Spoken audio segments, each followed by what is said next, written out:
Olá, amados. Estamos aqui para continuar, no estudo da palavra do Senhor sobre o nosso tema dedicação, ou consagração, ou cumprir a vontade do Senhor.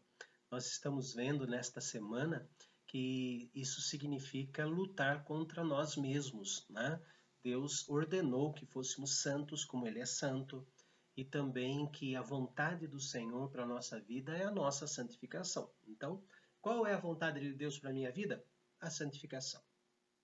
Os demais detalhes virão, na nossa mente, no nosso coração, diretamente do próprio Deus, colocando se eu tenho que ser engenheiro, se eu tenho que ser professor, se eu tenho que ser agricultor, se eu tenho que ser pastor, se eu tenho que ser bombeiro, se eu tenho que ser alguma coisa, enfim, todos os detalhes da vida vêm com Deus colocando de uma maneira muito firme dentro do nosso coração qual é a vontade dele. Mas a principal vontade é a nossa santificação.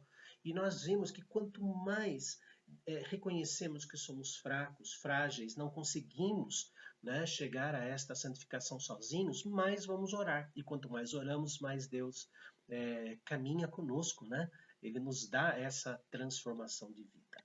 Então é necessário nós cumprirmos a nossa parte, orando, lutando contra as inclinações da carne, e como exemplo máximo de fazer a vontade de Deus, nós só temos um, que é o Senhor Jesus.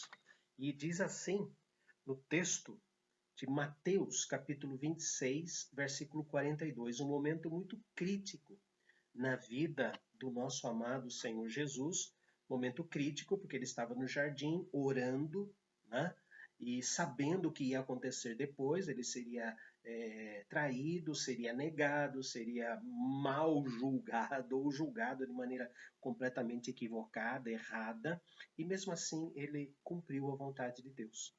E sempre a vontade de Deus é melhor para nós.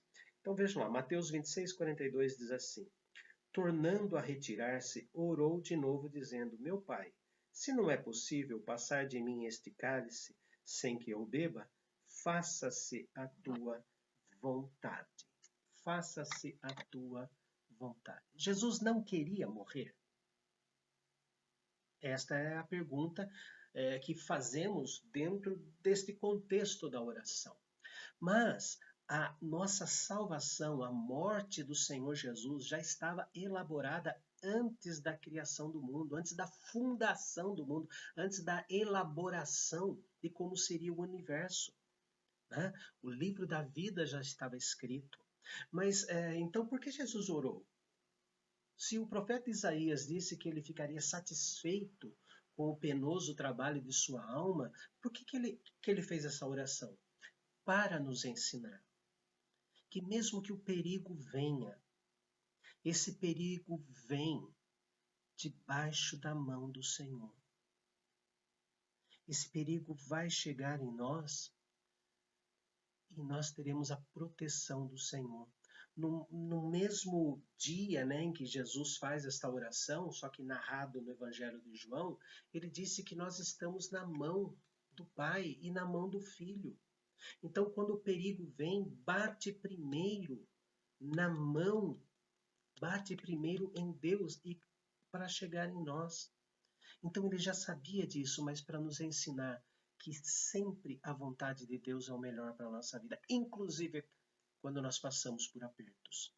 Porque Deus nos ama e quer a nossa vida totalmente lapidada.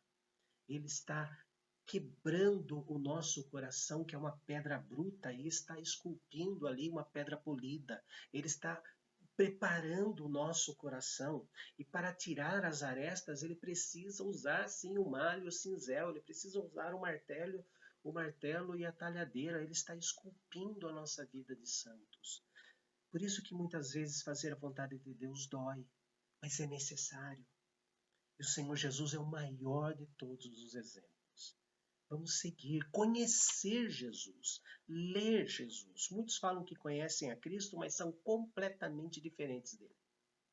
Se não for completamente diferente de fora para dentro, externamente, que nós podemos olhar e ver, fulano fala que é crente, mas é o que ele está fazendo, tem que ser do fundo do coração. e aí sim externamente. Ó Pai bendito, nós agradecemos pelo exemplo de vida que Jesus é. Rogamos, ó Deus, que nos dê coragem, nos dê condições de fazermos, ó Deus, e de vivermos como Jesus. Quando ele teve que ser amoroso, ele foi amoroso. Quando ele teve que enfrentar com autoridade aqueles que deturpam a tua palavra, que nós também tenhamos a mesma autoridade. Quando ele foi irado com a banalização do templo, que nós também saibamos como ser para retirar os vendilhões, aqueles que fazem comércio da alma e da fé do povo. Senhor, nos ajude a seguir os passos do Senhor Jesus. É o que pedimos em nome dele e para a honra e glória dele. Amém. Queridos, até amanhã, no próximo vídeo, onde nós vamos encerrar esta jornada, pequena jornada, no processo de dedicação, consagração, de santificação.